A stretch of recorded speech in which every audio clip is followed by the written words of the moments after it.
My name is Dorall. I'm an architect, a sculptor and a collector, and I'm a sponsor of the Daniel Dorall Prize in Fine Art at Monash. So I've been sponsoring this prize at Monash for about 3 or 4 years, and it's been awarded to the best fine art student, graduating fine art student at Monash in any one year. I really wanted to make a big impact on that student's life, really sort of allow them to get the prize and start and be happy, be comfortable, I guess. I don't have to worry about money. How they've organized this prize is that it's awarded to the successful prize winner during the end of year event, and that's where I actually get to meet the prize winner and have a conversation with them about their work and how the prize is going to actually help them with their career, and that's really meaningful to me. I like nice things, so I like collecting. And I've always been quite interested in giving back. It all stems from me just having a lot of nice things, but I really thought there's only so many nice things I can have. Eventually I'm just going to reach saturation, and why do I have all these nice things for myself? I might as well support other people, try to give it away, because eventually I'm not going to be able to take it with me. I never came from a very rich background, but I also did come from a background where my parents were really quite interested in helping and contributing back to society and people. So I always knew that I wanted to give back.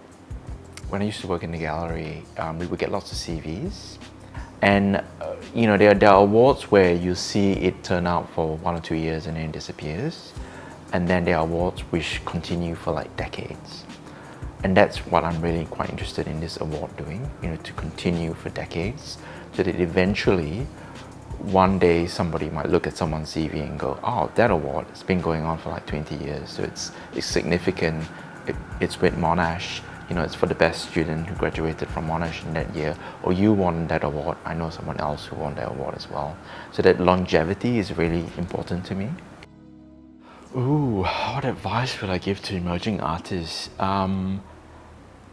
Hang in there. I've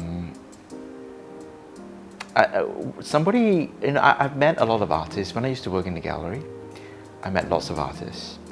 And an artist doesn't necessarily mean that you start out with a fine arts degree and you graduate and you start exhibiting and you continue rising in your career and eventually you become, a Damien Hirst or Lucian Freud or someone like that.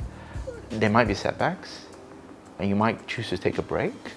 And there's many artists who take a break in the middle, they might, things happen in life, but just continue thinking about art, thinking about what you're actually making, how you're actually contributing, like just reading. I love collecting art books, just to browse through it, just to re-engage, go to galleries, look at more and more art, view different things, have different experiences, and then eventually you might come back to making art and exhibiting art.